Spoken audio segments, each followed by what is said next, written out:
राधे कृष्णा। जय बोलो सीता रामचंद्र भगवान की जय। श्री राम जय राम जय जय राम। श्री राम जय राम जय जय राम। जय बोलो सीता रामचंद्र भगवान की जय। जय बोलो राष्ट्र गुरु समर्थ रामदास स्वामी की जय। जय बोलो छत्रपति शिवाजी स्वराज्य सिंहासनाधिपति छत्रपति शिवाजी महाराज राजे की जय। जय हिंद। भारत माता की जय। समर्थ ராமதாசர் ரொம்ப ஆச்சரியமான ஒரு குரு. எவ்வளவு ஆச்சரியம் அப்படின்னா, ஒரு ராஜ்யம், அத ராஜ்யத்தை ஆளக்கூடிய ராஜ்யாதிபதியான சத்ரபதி சிவாஜி, அதே சமயத்தில் சந்நியாசிகள், கணவனை இழந்த ஸ்திரீகள், குழந்தைகள், இப்படி எல்லாருக்கும் பிடிச்ச ஒரு அற்புதமான ஒரு குரு. நிஜமாவே குரு ஒவ்வொருத்தருக்கு ஏற்ற மாதிரி தங்களை அப்படியே அழகா தங்களை மாத்திக்கிறார். குழந்தைகள்னா அதுக்கேற்ற மாதிரி குழந்தைகள். சைத்தன்ய மகாபிரபுலாம் அப்படிதான் இருந்தார். சமர்த்த ராமதாசரே குழந்தைகளுக்கு ஏற்ற மாதிரி பண்ணுவார். அதே மாவளா அந்த படை தளபதிகள்லாம் இருக்காங்கன்னா அவளுக்கு ஏற்ற மாதிரி, கணவனை இழந்த பெண்கள் அப்படின்னா அவளுக்கு ஏற்ற மாதிரி, இள வயசு பசங்கன்னா அவளுக்கு ஏற்ற மாதிரி, சன்னியாசிகள்னா அவளுக்கு ஒன்று, பிரம்மச்சாரிக்குன்னா ஒரு விதமா, குடும்பத்தில் இருக்கிறவாளுக்காக ஒரு விதம், இப்படி அந்தந்த ஜீவனுக்கு எந்த விதத்தில தர்மத்தை ஃபாலோ பண்ண முடியுமோ, எந்த விதத்துல அந்த ஜீவன் பகவானை அனுபவிக்க முடியுமோ அந்த மாதிரி. ஏன்னா பகவான் அப்படின்ற ஒரு விஷயம் ரொம்ப பெருசு. எல்லை இல்லாதவன் பகவான்.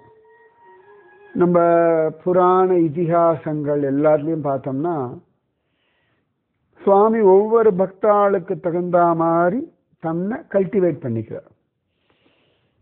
குழந்தைகளுக்கு ஒரு விதமா, கோபிகைகளுக்கு ஒரு விதமா, வாத்சல்ய பாவத்தில் இருக்கிறவாளுக்கு ஒரு விதமா, மதுர பாவத்தில் இருக்கிறவாளுக்கு ஒரு விதமா.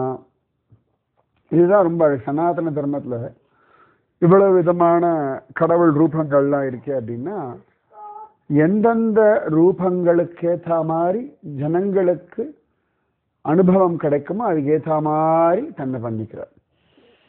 இப்ப பெருமாளே எடுத்துட்டோம்னா, நின்ற கோலம், இருந்த கோலம், நடந்த கோலம், கிடந்த கோலம்னு உண்டு. சில பேருக்கு சுவாமியோட அந்த கிடந்திருக்கிற திருமேனி பிடிக்கும், ரங்கநாதர், அனந்த பத்மநாபன், அந்த மாதிரி. சில பேருக்கு உட்கார்ந்து இருக்கிற சுவாமி மேல ஒரு தனி ஆகர்ஷணம் உண்டு. சில பேருக்கு நின்றுட்டு இருக்கிற சுவாமி, இப்ப குருவாயூரப்பன், பாண்டுரங்கன், உடுப்பி கிருஷ்ணன், திருவல்லிக்கேணி பார்த்தசாரதி, காஞ்சி வரதராஜன், திருப்பதி ஸ்ரீனிவாசன், இவாளெல்லாம் நின்றுட்டு இருக்கிற சுவாமி. சில பேருக்கு உட்கார்ந்துருக்க சுவாமி நரசிம்மர், பத்ரிநாதன், பாண்டவர் தூதன், அது ஒவ்வொருத்தர் நிறைய பேர் பார்க்கலாம். காஞ்சிபுரத்தில் லைனா திவ்ய தேசம் உண்டு. சில திவ்ய தேசத்தில் பெருமாள் படுத்துட்டு இருப்பார், சொன்ன வண்ணம் செய்த பெருமாள்லாம் படுத்துட்டு இருப்பார். சில பேருக்கு அவரை பார்த்து அப்படி மெஸ்மரைஸ் ஆயிடுவார். சில பேருக்கு நின்று இருக்கக்கூடிய வரதராஜனை ரொம்ப பிடிக்கும். சில பேருக்கு ஒரு கால தூக்கி நிற்கக்கூடிய உலகளந்த பெருமாள் மேல மோகிச்சு போயிடுவார். சில பேர் பார்த்தோம்னா உட்கார்ந்துட்டு இருக்கிற பாண்டவர் இருப்பா, என்ன ஜெஜாண்டிக், அந்த மெஜஸ்டிக்கா இருக்கா அப்படின்னு ரசிப்பான். ஸோ சுவாமி என்ன பண்றாருன்னா, பக்தாளுக்கு தகுந்தா போல தன்னை வடிவமைச்சுக்கிறார். அது ஒரு அழகான ஒரு மெத்தட். நம்ம எல்லாரும் சொல்லுவோம்ல, அவ இஷ்டப்படி இருந்துட்டு இருக்கா, என் இஷ்டப்படி யார் இருக்கா அப்படின்னு ஒரு கேள்வி கேட்போம். சுவாமி உண்டு. அவர் எல்லாத்துலயுமே நமக்கு, அவர் நாம அனுபவிக்கிறதுல கூட சாய்ஸ் கொடுக்குறார். சாய்ஸ், ஆப்ஷன்ஸ், வெரைட்டிஸ் எல்லாம் கொடுக்குறார். ஏன்னு கேட்டா, நம்மளுடைய அந்த ஆனந்தம் தான் சுவாமியினுடைய லட்சியம். அதுக்கேற்ற மாதிரி தன்னை அப்படி மாத்திட்டே இருப்பார். அது ரொம்ப அழகு. ஸோ குருமார்களும் என்ன பண்றா அப்படின்னா, குழந்தைகள்னா அவள்கிட்ட குழந்தையா மாறிடுறா. அந்தந்த வயசுக்கு தகுந்தா போல, ஆட்களுக்கு தகுந்தா போல அவர்களை ஹாப்பியா வைக்கணும். அந்த ஹாப்பினஸ் அவள் அடையறதுக்கு அவளுக்கு எப்படி கைட் பண்ணணுமோ அப்படி கைட் பண்றான். ஏன்னா ஒவ்வொருத்தருடைய ஹாப்பினஸ் ஒவ்வொரு விதமா இருக்கும். இப்போ பாகவதமே அதானே ஃபுல்லா, பகவான் எந்தெந்த பக்தாவளுக்கு எந்தெந்த விதத்துல அனுகிரகிக்கிறான். இதுதான் பாகவதமே. இப்போ பார்த்தோம்னா துருவனுக்கு தான் பகவான் கையில சங்கத்தை வச்சு கண்ணத்தை தடவுற, வேற யாருக்கும் அந்த பாக்கியமே கிடையாது. அவனுக்கு மட்டும் எக்ஸ்க்ளூசிவா அந்த அனுபவம். எத்தனையோ பேர் நரசிம்ம ஆவிர்வாவம் உண்டு, ஆனா தூணை பிளந்துண்டு பார்த்தது பிரகலாதன் மட்டும். ஏன்னா அவனுக்கு அந்த கெப்பாசிட்டி இருந்தது.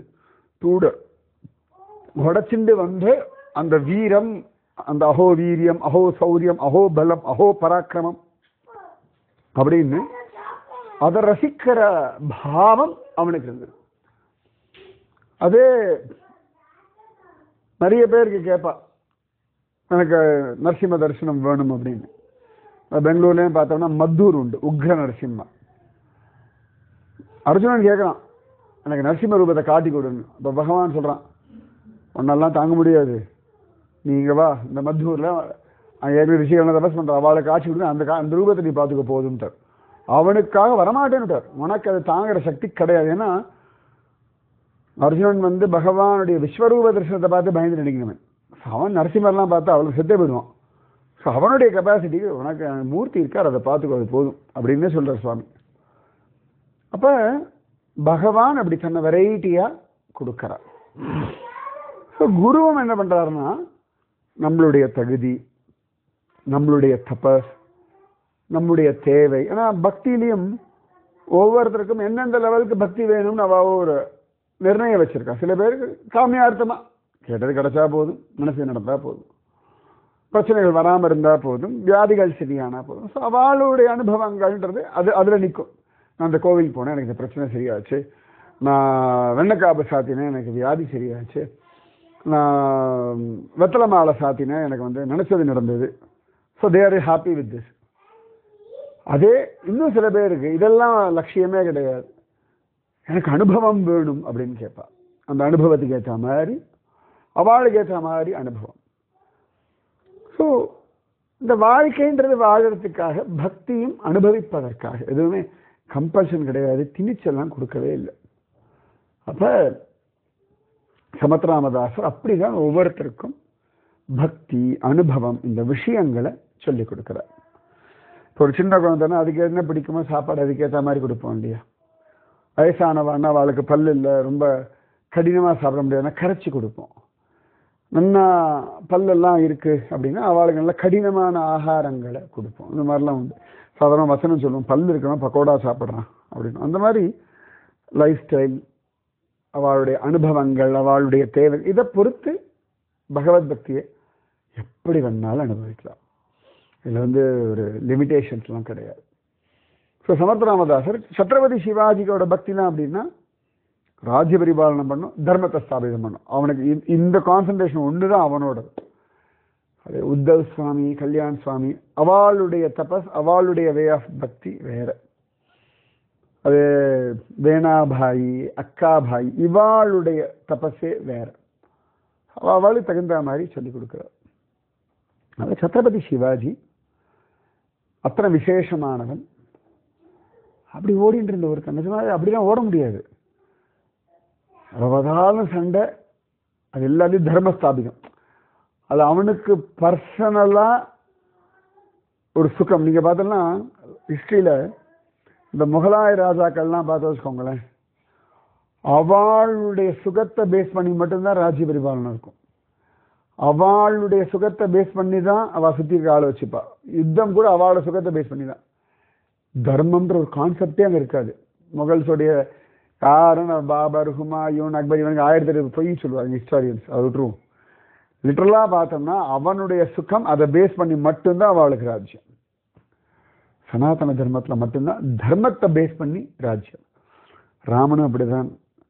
குலசேகர ஆழ்வார், அம்பரீஷ சக்கரவர்த்தி, ராமன் தன் சுகம் அதெல்லாம் பார்க்கல. சரி, ஒரு பிரஜைக்கு ஒரு கவலை வந்துடுத்து, சீரியவை தப்பா பேசிட்டான், சீதையை விட்டுடுவோம் தான் விடுறார் சுவாமி. அந்த பிரஜையை நாடுகிறதுன்னு தானே சொல்லணும், பண்ண மாட்டேங்கிறார். அந்த அவனுக்கு அந்த டவுட் இருக்கு, அது அவனோட லெவலில் அவனுக்கு தெரியும் படுறது. அவர் ராணியா இருக்கிறதுனால அவனுக்கு பிடிக்கல, சரி வேண்டாம் சீதை கிளம்பிட்டோம். இப்படி யார் யோசிப்பா? இதே முகலாறு வந்து இவன் தலையை சீவிடுவா, அவன் முன்னாடி தூக்கின்னு போயிடுவா, இதான் நடக்கும். ஆனால் ராமன் அப்படி கிடையாது. குலசேகர ஆழ்வார் ஜனங்களுக்காக ராஜ்யம், அம்பரீஷ சக்கரவர்த்தி ஜனங்களுக்காக ராஜ்யம், மாந்தாதா, ஸ்வயம்புவ மனு, துருவன், இவெல்லாம் பிரஜைகளுக்காக ராஜ்யம். அது எல்லாருக்குமே வந்து பிரஜா ராஜ்யம்ன்றது எல்லாருக்கும் வராது. தர்மத்துல ருச்சி இருக்கிறவாளுக்கு தான் பிரஜா ராஜ்யம் வரும். சிவாஜி அப்படி இருக்கவன், அப்படி ஓடி ஓடி ஓடி ஓடி யுத்தம் பண்ணியிருக்கான். தன் ராஜ்யத்தை விஸ்தாரம் பண்ணணும், தான் ஹாப்பியா இருக்கணும், தனக்கு மரியாதை அதெல்லாம் கிடையாது. அவனுக்கு ஒரே லட்சியம், ஹிந்து ஸ்வராஜ்யம், ஹிந்து சாம்ராஜ்யம். ஓடிட்டே இருக்கான். 17 வயசுக்கு முன்னாடி ஓடிட்டு இருக்கான் அவன். சின்ன வயசுலேருந்து தூக்கத்தில் படுத்து புரளும் பொழுது கூட இந்து சாம்ராஜ்யம்னு தான் புரண்டு படுப்பான். ஆனால் அம்மா அவ்வளவு தூரம் அவனுக்கு மைண்டில் அவ்வளோ ஏற்றி விட்டுருக்கா. சத்ரபதி சிவாஜி அவ்வளோ ராஜ்யம் பண்ணி விஸ்தாரம் பண்ணி அவனோட பீக். அப்போ அவனுக்கு 50 வயசு தான். 50 வயசுலாம் வந்து ஒரு வயசே கிடையாது சரியா சொல்லணும்னா. அத்தனை தூரம் ஓடினவன். ஆனால் நிஜமாகவே அவன் இருந்தான்னா எவ்வளவு சாதிச்சு போயிருப்பான். இன்னும் கொஞ்ச நாள் இருந்திருந்தான்னா அவ்வளோ விஷயம் நடத்திருப்பான். ஆனால் அவனுக்கு 50 வயசு, சின்ன பையன் தான். சத்ரபதி சிவாஜி 50 வயசு தான் அவனுக்கு. அப்ப அவனுக்கு அந்த குடும்ப சூழ்நிலைகள், குடும்பத்துடைய விஷயங்கள் இதெல்லாம் இதுவாகி மனசு நொந்து போயிடுறான். அப்புறம் சமர்த்த ராமதாசர் கிட்ட வந்து பார்க்கறான், எல்லாருக்கும் அவர் வழி அனுப்பி வைக்கிறார். அப்பயே சத்ரபதி சிவாஜி ஆசிரமம் பண்ணும்போதே மனசு ரிலாக்ஸ்டாக இருக்கட்டும், இனி பகவத் தியானம் பண்ணிட்டு அப்படியே இரு, ரொம்பெல்லாம் ஸ்ட்ரெஸ் எடுத்துக்காத, ரொம்பெல்லாம் ஸ்ட்ரெயின் எடுத்துக்காத, இது இருக்கிற ராஜ்யத்தை அப்படியே மெயின்டைன் பண்ணி போயிட்டு அதுக்கு மேலே பெருசாக யோசிக்காது. ஏன்னா இப்போ சாதாரணமாக சில பேர் இருக்க உடம்பெல்லாம் வந்து கொடுத்தோன்னா ரொம்பெல்லாம் ஸ்ட்ரெயின் பண்ணாதீங்க, ரொம்பெல்லாம் அலட்டிக்காதீங்க, ரொம்பெல்லாம் மனசை போட்டு குழப்பிக்காதீங்க, ரிலாக்ஸாக விடுங்க, பார்த்துக்கலாம் அப்படின்னு சொல்லுவோம். சில விஷயங்கள்லாம் ஒவ்வொரு காலகட்டத்தில் மனசுலேருந்து தள்ளி விட்டுறணும். அதுக்கு மூலம் அதை கேரி பண்ணிட்டு போக முடியாது. ஏன்னா நீங்கள் பாஸ்ட்டை ரொம்ப சுமக்க சுமக்க சுமக்க ப்ரெசண்ட்டில் போக முடியாது. பாஸ்ட்டை கழட்டி போட்டால் தான் ப்ரெசண்ட்டில் போக முடியும். பாஸ்ட்லேருந்து அனுபவங்கள் எடுத்துக்கலாம் முடியும். அதுக்கு மேலே அது உங்களை டிஸ்டர்ப் பண்ணுற மாதிரி வச்சுட்டேன்னா ப்ரெசண்ட்டு ஹாப்பியாக இருக்காது. ப்ரெசண்ட் ஹாப்பியாக இல்லைன்னா ஃப்யூச்சர் எப்படி ஹாப்பியாக இருக்கும்? ப்ரெசண்ட்லேயே டல்லாக இருக்கும் அப்படின்னா அது கேரி ஃபார்வர்ட் பண்ணும்போது ஃப்யூச்சர் எல்லாமே கிடைச்சாலும் நிறைய பேர் பார்க்கலாம், நான் பார்த்துருக்கேன். சின்ன வயசு ரொம்ப கஷ்டப்பட்டுருப்பா, அந்த ஒரு மைண்ட் செட்லேயே வாழ்வா லைஃப்பில். அதுக்கப்புறம் நிறைய நல்லது நடந்தாலும் நிறைய நல்லது கிடைச்சா கூட இந்த பாஸ்ட்டை ஹோல்டு பண்ணிட்டு இருக்க பாருங்க, அந்த பாஸ்ட்டை ஹோல்டு பண்ண ப்ரெசண்டில் கிடைச்சிருக்க அழகான விஷயங்களோட அவளுக்கு அனுபவிக்க முடியாது. ஃப்யூச்சரில் பெரிய லெவல் போகும்பொழுது கூட என்னப்போ சொல்கிறது, அப்போல்லாம் அவ்வளோ கஷ்டப்பட்டேன். நிறைய பேர் நான் பார்த்துருக்கேன். சின்ன வயசு ரொம்ப கஷ்டப்பட்டேன், சாப்பாட்டுக்கே வழி இல்லாமல் இருந்தது. இப்போ நல்லா சாப்பிட்றதுக்கு எல்லா வழியும் இருக்கு, ஆனால் உடம்பு முடியல. ரெண்டு கடைசியில் பார்த்தா அதே தான், சாப்பிட முடியல. அதுதான் ஏன்னா மைண்டில் அந்த பேக்கில் ஹோல்டு பண்ணிகிட்டே இருக்கும். அதனால் எங்கெல்லாம் முடியுமோ, எந்த நினைவுகள் உங்களுக்கு பாரமாக இருக்கோ அதெல்லாம் அப்படியே கழட்டி விட்டுருங்க. அதை எடுத்துட்டு போய் என் மனசு பாரமாக இருக்குது, என் மனசு டிஸ்டர்ப்டாக இருக்குன்னு அதில் போய் எனர்ஜியை வேஸ்ட் பண்ணக்கூடாது. எப்பொழுதுமே இந்த பாரம், இந்த விஷயங்கள்லாம் யோசிக்க இன்னும் எனர்ஜி ரொம்ப ட்ரெயின் ஆகும்.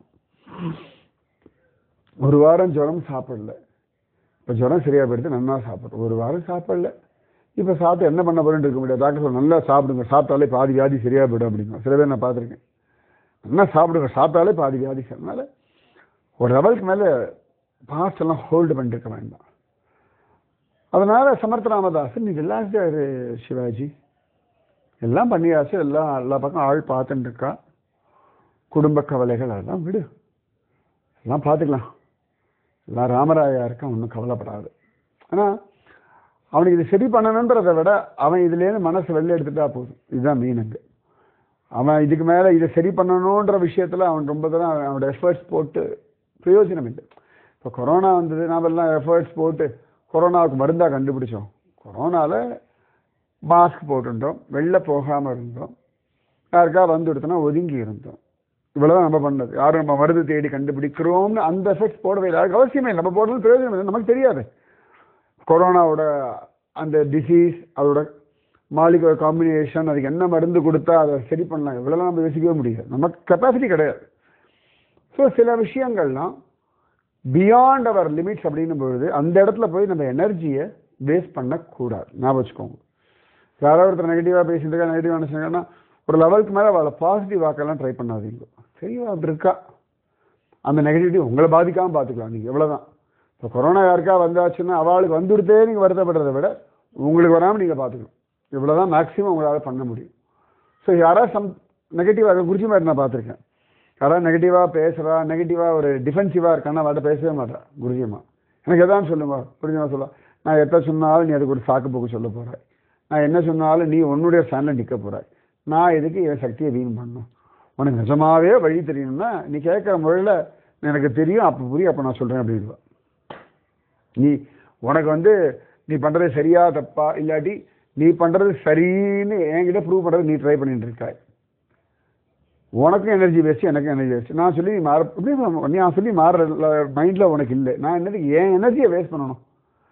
என்னால் உனக்கு ஒரு நல்ல மாற்றம் வர்றதுன்னா பண்ணலாம். நீ மாறுறதுக்கு தயாராக இல்லைன்ற பட்சத்தில் நான் என்னத்துக்கு பண்ணும்? நல்லா முத்தி போன ஒரு காய் ஒழுங்காக வேகிறேன், நான் வெந்தாலும் அது இப்படி தான் இருக்க போகிறது. அதோட போய் எனர்ஜியை வேஸ்ட் பண்ணணும் அவசியம் இல்லையே. அப்போ இப்போ ஏசி போடுறோம், ஏசி போட எல்லா கதவும் சாத்துவோம், அப்போ தான் ஏசி சில்லுன்னு இருக்கு. எல்லா கதவும் திறந்துட்டு ஏசி போடணும், எனர்ஜி வேஸ்ட் தானே. இதே தான் மனுஷாவுடைய மைண்ட். எல்லா பக்கம் அவள் பாட்டுக்கு ஒரு க்ளோஸ்டு கண்டெய்னர் இல்லை, ஒரு ஃபோக்கஸ்டாக இல்லைன்னா அவள் என்ன சொன்னாலும் ஏழுக்கு இறச்சனி. அதனால தானே சுவாமியே அர்ஜுனனுக்கு அந்த ஃபோக்கஸ்டு மைண்ட் வந்த பிறகு தானே கீதையை சொல்கிறேன். பரிஷத்துக்கு ஃபோக்கஸ்டு மைண்ட் வந்ததுக்கு அப்புறமா தான் பாகவதம் சொல்லப்படுறது. ஸோ அந்த ஃபோக்கஸ் அவளுக்கு சரியாக போகணும்னு தீவிரம் வரும்போது தானாகவே அதுக்கு ஒத்தாசை பண்ணலாம். இப்போ யாரோ ரொம்ப சீரியஸாக இருக்கான்னா ஹாஸ்பிட்டலுக்கு பேஷண்ட் அழிச்சுட்டு வருவாள், டாக்டரை சரி பண்ணுவார். இல்லாட்டி அன்கான்ஷியஸாக யாரோ ரோட்டில் விளையாடுறாங்கன்னா டாக்டர் பண்ணுவார். சில பேருக்கு வியாதி இருக்கும், அந்த வியாதி சரி பண்ண தெரியும் டாக்டருக்கு, ரொம்ப எக்ஸ்பீரியன்ஸாக பரவராக போய் சரி உங்களுக்கு இவ்வளோ பிரச்சனை இருக்குது, நீங்கள் சரி பண்ணால் நல்லதுன்னா நீ என்ன ஆள் பிடிக்கிறியான்னு கேட்டுருவா. இந்த டாக்டருக்கு அவமானமாக போயிடும். இவாளாக அப்பாயின்மெண்ட் வாங்கிட்டு ஒரு 10-12 hour உட்காந்துட்டு ஒரு 500 ரூபா கொடுத்து போய் டாக்டரை பார்த்து இது ஒன்றும் நடக்கும். எத்தனையோ இடங்களில் ஐ செக்கப், ஃப்ரீ செக்கப்லாம் நடக்கும். இந்த ஃப்ரீ செக்கப் போகிற கூட்டம் எதுவும் ஒழுங்காக மருந்து ஃபாலோ பண்ணாது. ரொம்ப இல்லாதவா பண்ணுவா, அப்புறம் அடுத்த தடவை ஃபர்தராக ஃபாலோ பண்ணுவா. நிறைய பேர் நான் பார்த்துருக்கேன். இந்த ஃப்ளாட்ஸ்லாம் முக்கால்வாசி நான் ஃப்ரீ செக்கப்னு போடுவா. எல்லாம் இருக்கப்பட்ட ஆசாமிக போவா. எதுக்குன்னா முக்கால்வாசி ஃப்ரீ செக்கப் யார் போவான்னா இந்த டயபெட்டிஸ்க்கு செக் பண்ண செய்ய ஒரு 50-100 ரூபா செலவு பண்ண வேண்டாம், அவங்ககிட்ட போய் செக் பண்ணலான்னு போவா. அதுக்கு மேலே அவன் கொடுக்குற மருந்து எதுவும் சாப்பிட மாட்டான், அவன் சொல்கிற அட்வைஸ் எதுவும் ஃபாலோ பண்ணவே மாட்டான். இந்த செக்கப் ஃப்ரீ பிளட் டெஸ்ட் அவ்வளோதான். இப்படி தான் மைண்ட் ஆகிடும். அதனால் கேட்காமல் கொடுத்தோம்னா அதுக்கு விலை கிடையாது. சத்ரபதி சிவாஜிக்கு இதுக்கு மேலே இந்த எனர்ஜி வேஸ்ட் பண்ண வேண்டிய அவசியம் இல்லை. C he needs a peace at least at the death. இது வரைக்கும் ஓடிண்டே இருந்திருக்கான். ரெஸ்ட் இன் பீஸ் ஒரு வார்த்தை சொல்லுவோம் இல்லையா. இவ்வளோ நாள் தான் ஓடியாச்சு, இவ்வளோ நாள் தான் ரொம்ப படாத, அட்லீஸ்ட் மரணமாவது அவனுக்கு நிம்மதியாக கிடைக்கட்டும், மரணத்துக்கு அப்புறமா அப்பாடான்றான் ரெஸ்ட் இன் பீஸ் அப்படின்னு சொல்கிறது வார்த்தை. அதுக்கு தான் சொல்கிறது. இவ்வளோ நாள் ரெஸ்ட்டே கிடையாது, இனிமேலாவது at least at the death rest இருக்கட்டும், இனிமேலாவது இந்த ஆத்மாவுக்கு ஒரு சமாதானம் கிடைக்கட்டும், அவ்வளோதான். அதனால ஓம் சாந்தி, ரெஸ்ட் இன் பீஸோட சரியான வார்த்தை ஓம் சாந்தி. ரொம்ப அழகான வார்த்தை, சாந்தி அடையட்டும். இதுதான் ரெஸ்ட் இன் பீஸ் இப்போ சொல்லிட்டு இருக்கோம். ஓம் சாந்தி அப்படின்னா சமாதானம். ஓடி ஓடி களைச்சாச்சு, பார்க்க வேண்டியதெல்லாம் பார்த்தாச்சு, பண்ண வேண்டியதெல்லாம் பண்ணியாச்சு. அட்லீஸ்ட் இனியாவது இந்த ஆத்மாவும் அதனுடைய மனசும் சமாதானம் அடையட்டும். இதுதான் பிரார்த்தனை. ஸோ சத்ரபதி சிவாஜிக்காக பிரார்த்தனை பண்ண, சத்ரபதி சிவாஜி சொல்லியாச்சு, சத்ரபதி சிவாஜி கிளம்பியாச்சு. உத்தவ சுவாமி தான் கூட இருந்தால். சமர்த்த ராமதாசரை பார்த்து கேட்டால் என்ன குருநாதா கண்கள்லாம் கண்டு, இல்லைடா சிவாஜியோட அந்திம காலம் வந்தாச்சு, இன்னும் 60 நாளில் கிளம்பிடுவான். சமர்த்த ராமதாசர் எப்படியாவது அவன் பிடிச்சு வைக்கணும்னு ஒரு பிரயத்தனம் உண்டு. 50 வயசு தானே, அவன் இன்னும் இருக்கணுமே, அவன் எவ்வளவோ அவன் பார்த்துட்டான் அப்படின்னு அந்த ஒரு பிரயத்தனம் வரும். மகாத்மாக்கள் கூடுமான வரைக்கும் பிரயத்தனம் பண்ணிடுவான். அவள் பிரயத்தனம் பண்ணாமல் இருக்கவே மாட்டான். நமக்கெல்லாம் பிரயத்தனம் பண்ணாமல் இருந்துட்டு புலம்புவோம். அவள்லாம் பிரயத்தனம் பண்ணிட்டு தான் இருப்பாள். ஸோ சமர்த்த ராமதாசர் எப்படி தன் தபோபலத்தினால சிவாஜிக்கு எதாவது பண்ணணும் அப்படின்னு நினைக்கிறார். ஆனால் அது ஃபுல் ஃப்ளெட்ஜாக அவர் மைண்டில் அந்த வரமாட்டேங்கிறது. அப்படி நினச்சா அப்படி முடிவு பண்ணிட்டு மாற்றிட்டு போயிடுவார். என்னமோ தெரியல, அது பெரிய சங்கல்பமாக மாட்டேங்கிற சமர்த்த ராமதாசருக்கு. அவருக்கு அது புரிய மாட்டேங்கிறது, ஏன் இப்படி ஆயின்னு சரி. ராமராயா உட்காந்து தியானம் பண்ணி நாமஜபம் பண்ணி ராமராயா பிரத்யக்ஷமாயிட்டான். ராமராயா சிரிக்கிறான், ராமதாசா அவன் வந்த காரியம் முடிஞ்சாச்சு, அவனுக்கு பண்ண வேண்டியதெல்லாம் பண்ணியாச்சு, அவன் இனி லோகத்தில் இருந்தாலும் அவனுக்கான மரியாதை குறைஞ்சு போயிடும். சில பேருக்கு அப்படிதான் பகவான் சொல்லுவான். துக்காராம் மகராஜுக்கெல்லாம் சொல்கிறான் பாண்டுறங்க. துக்காராம் சொல்கிறான், நாங்கெல்லாம் வரேன், நான் அங்கேயே இருக்கேன். நாமதேவன் சொல்கிறான், நான் வரலன்னு. அப்போ பகவான் சொல்கிறான், இல்லை இதுக்கு மேலே இருந்தால் உலகம் ஒன்றை மதிக்காது, இதுக்கு மேலே நீ உலகத்துக்கு அவசியம் இல்லை, நீ கிளம்பிடு. அவ்வளோதான். ஒரு லிமிட் தான் எல்லாத்துக்குமே. ஒன்று பர்மனெண்ட்டாக ஒரு விஷயம் கிடச்சிட்டே இருக்குன்னு வச்சுக்கோங்க, அதுக்கு வேலை கிடையாது. இப்போ சூரியன் டெய்லி தான் வராது, எவ்வளோதான் நம்ம மரியாதையாக கொண்டாடுறோம் சொல்லுங்க பார்க்கலாம். ஏதோ ஒரு மக்கர சங்கராந்தி அன்னைக்கு ஒரு ஆரத்தி காட்டினா உண்டு. நீங்கள் சூரிய கிரகணத்தன்னைக்கு பெரிய மரியாதை வருது. 364 நாள் நல்ல வெளிச்சம் கொடுக்குறார், அன்றைக்கெலாம் பெரிய மரியாதை. சூரிய கிரகணம் அதுக்கு ஒரு பெரிய மரியாதை. ஒரு நாள் அவர் மறைஞ்சு வெளில வரத்துக்கு. ஆனால் டெய்லி நடந்துட்டு இருக்கு. ஸோ இது இயற்கையில் மனுஷாளுக்கு எப்பொழுதும் அபண்டண்டாக கிடச்சுட்டே இருக்கு. அப்படின்னா அதுக்கு ஒரு ஒரு ஒரு விலை கம்மியாக போயிடும்.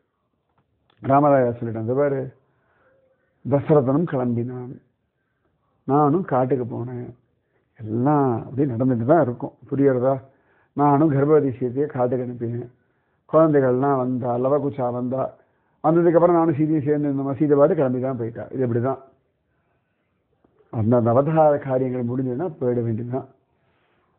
சிவஜி ஸ்வயம் சிவபெருமானுடைய அம்சம், அந்த காரியம் முடிஞ்சாச்சு, இந்து சாம்ராஜ்யம் ஸ்தாபிதம் பண்ணியாச்சு. இதுக்கு மேலே அவன் இங்கே இருக்க வேண்டிய அவசியம். ஏன்னா அவன் அப்படி ஒரு மைட்டி வேரியர். கடைசியில் குடும்ப விஷயத்தில் அவன் டல்லாகி படுத்து படிக்க எத்தனை அசிங்கம். அவ்வளோ பெரிய ஆள் அவன். அப்படி நல்லா வாழ்ந்தவன் கீழே இறங்கக்கூடாது, அந்த பீக்கில் அப்படி போயிடணும், அது ஒரு சுகம்.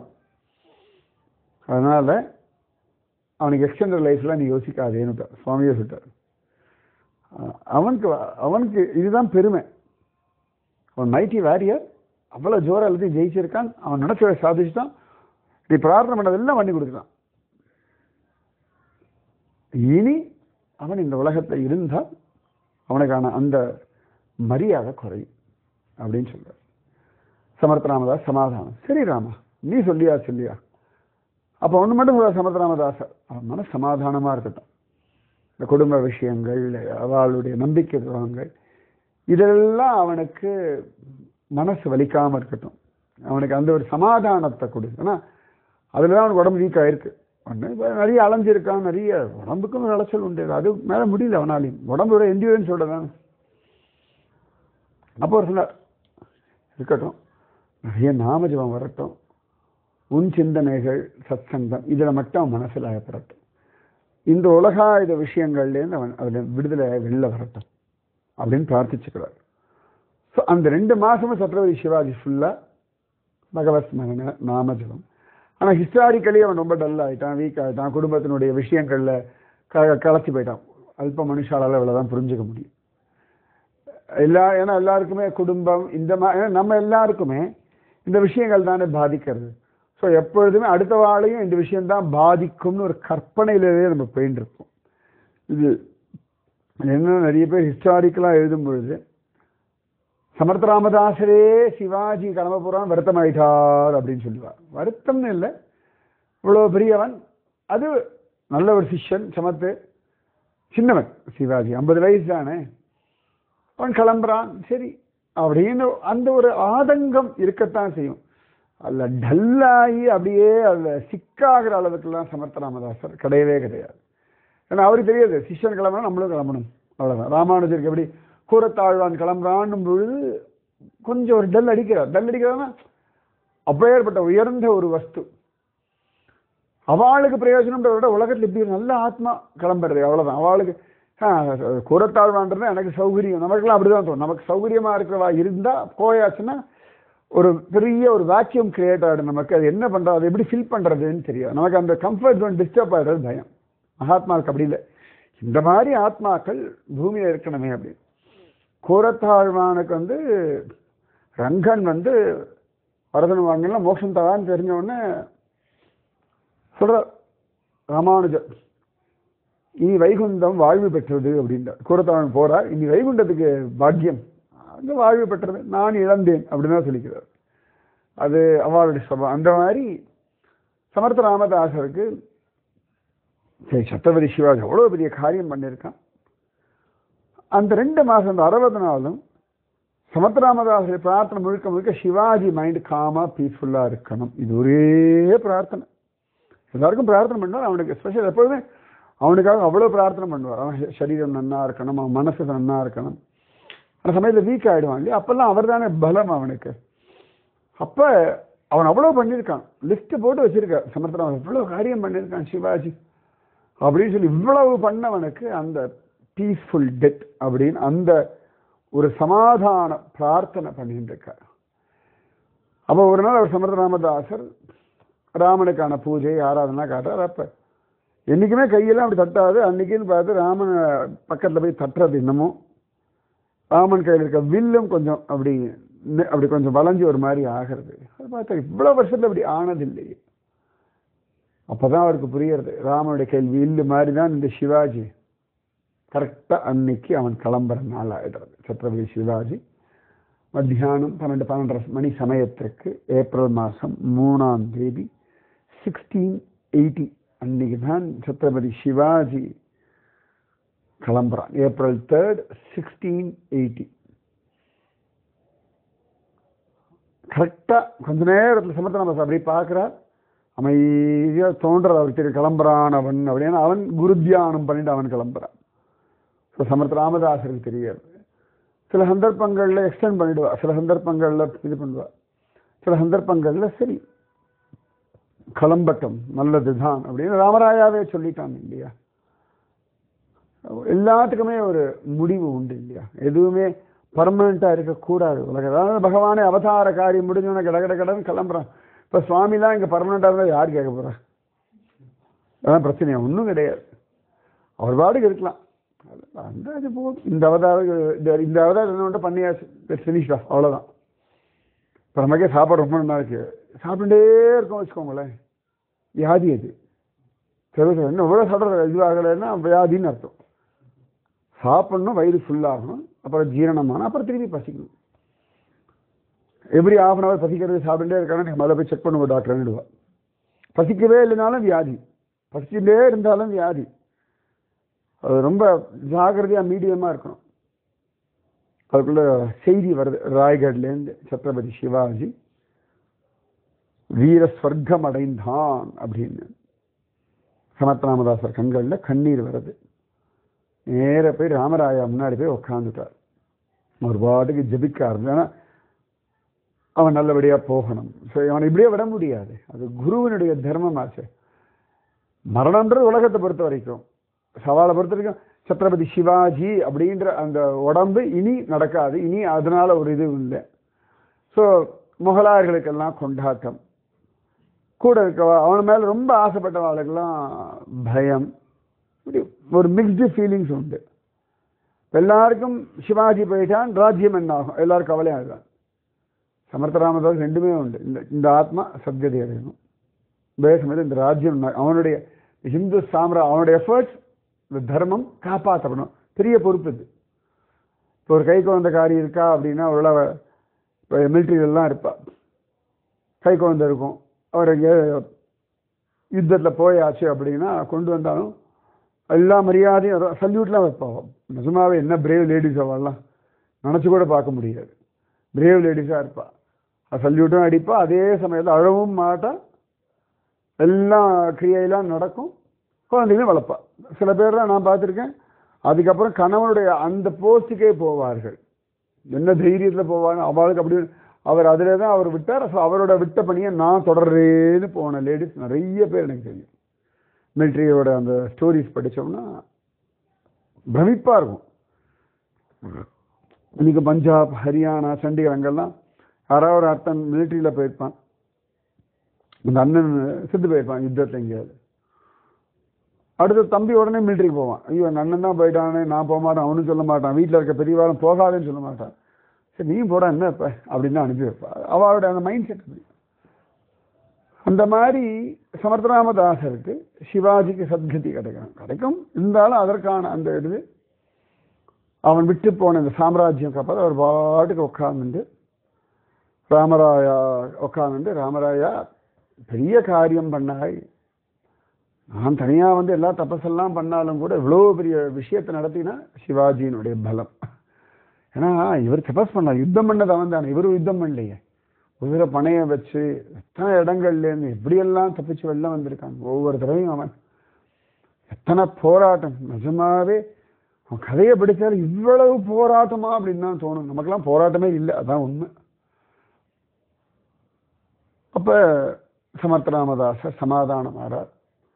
அதன் பிறகு சமர்த்தராமதாசர் கொஞ்சம் கொஞ்சமாக மக்களிடத்துலேருந்து விலக ஆரம்பிக்கிறார். நினச்சா போய் பார்த்துட்டு இருப்பா. சில இடங்களில் 2-3 மாதம் சமர்த்தராமதாசர் அமைதியாக அவர் பாட்டுக்கு தியானத்தில் உட்காந்துட்டார். ஏன்னா அவருக்கும் கிளம்புறதுக்கான அந்த இது வந்தாச்சு. உடனே ஒன்றும் கிளம்பலை, ஒரு வருஷம் 2 வருஷம் ஆகிறது. ஆனாலும் அவரும் தன்னுடையதான விஷயங்கள் எல்லாம் தியானம் பண்ணி அந்த மாதிரி ரொம்ப லிமிட்டடாக்க ஆரம்பிச்சுட்டா. ஒவ்வொரு காலகட்டத்தில் இப்போ ரிட்டையர் ஆச்சுன்னா லிமிட் பண்ணிக்கிறோம் இல்லையா. ஸோ அந்த மாதிரி ஓகே விஷயத்தெல்லாம் பண்ணியாச்சு. ஒரு வானப்பிரஸ்தம் மாதிரி, ஒரு அஜ்ஞாத வாசம் மாதிரி சமர்த்தராமதாசர் மைல்டாக அமைதியாக போகிறார். மற்றபடி மதங்கள் நடக்கிறது, எல்லாருக்கும் விஷயங்கள் சொல்கிறது ரொம்ப செலக்டிவாக வச்சுருந்துருவார். சில சந்தர்ப்பங்களில் ரெஸ்ட்ரிக்ட் பண்ணிடுவோம். மகாத்மாக்கள்லாம் சில சந்தர்ப்பங்களில் மௌன விரதத்துக்கு போயிடுவார்கள். மகாபெரிவாள்லாம் கடைசி ரொம்ப அமைதியாக, ரொம்ப செலக்டிவாக சில பேரை தான் பார்த்தார்னு உண்டு. அமைதியாயிடுவார்கள். அது ஒரு தர்மம், அது ஒரு தபஸ். இப்படி ஜடபரதர் வந்து 3ஆவதா ஜடபரதராக வரும்பொழுது நிறைய பேச்சை குறைச்சுட்டார். நிறைய பேர்கிட்ட பேசவே இல்லை. ரகுகுணன்கிட்ட தான் நிறைய பேசினார். அதுக்கு முன்னாடி யார்கிட்டையும் அவளை பேசவே இல்லை. பின்னாடி யாரும் நிறைய பேசவே இல்லை. கபிலாச்சாரியார் அம்மா கிட்ட தான் நிறைய பேசினார். அப்பா கிட்ட அவ்வளோலாம் பேசவே இல்லை. சில பேருக்கு உபதேசம் பண்ணார், அவ்வளோதான். ஸோ இது ஒரு தர்மம். மெயினாக என்ன சமர்த்தராமதாசரையே அமைதியாயிட்டார், கொஞ்சம் ஒதுங்கி போயிட்டார் அப்படின்னா என்னெல்லாம் நடக்கும்னு தெரியும் அவருக்கு. ராஜ்யத்தில் அடுத்து எப்படியெல்லாம் பிஹேவ் பண்ணுவா, எப்படியெல்லாம் இந்த ராஜ்யத்தை முகலாயர்கள் எப்படி ஆக்கிரமிக்கலான்னு ட்ரை பண்ணுவா, சிவாஜியுடைய அந்த இளைய மனைவி தன் பிள்ளைக்காக என்னெல்லாம் பண்ணுவா, சம்பாஜி ராஜேவ நாட்டில் என்னெல்லாம் குழப்பத்தை உண்டு பண்ணுவா, எல்லாம் தெரியறதுனால எல்லாம் தாண்டி இந்த தேசம் ஜெயிச்சு வரணும் அப்படின்னு அவர் தியானம் பண்ணி தபஸ் பண்ண ஆரம்பிச்சுட்டார். இது வெளியில் சொல்ல முடியாது, அதுக்காக தபஸ் பண்ணுறதுலாம் சொல்ல முடியாது, சொல்லக்கூடாது. பல விஷயங்கள் சொல்ல வேண்டிய அவசியம் இல்லை. இப்படியாக சத்ரபதி சிவாஜி பரமபதிச்சான். ஒரு பெரியவன் சாதாரணமாக தெய்வீகத்தை அடைஞ்சான். மீதி விஷயம் நாளைக்கு. ராதே கிருஷ்ணா கிருஷ்ணா ராதே, ராதே கிருஷ்ணா கிருஷ்ணா ராதே, ராதே கிருஷ்ணா கிருஷ்ணா ராதே, ராதே கிருஷ்ணா கிருஷ்ணா ராதே. நமக்கு ராதே கிருஷ்ணா வருது.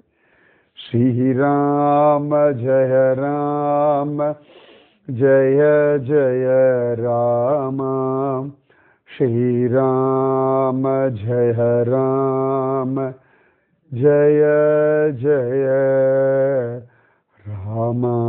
ஜெய் போலோ சீதா ராமச்சந்திர भगवान की जय. जय बोलो राष्ट्र गुरु समर्थ रामदास स्वामी की जय. जय बोलो वीर धीर शूर आंजनेय स्वामी की जय. जय बोलो स्वराज्य सिंहासनाधिपति छत्रपति शिवाजी महाराज राजे की जय. जय हिंद. भारत माता की जय. राधे कृष्णा.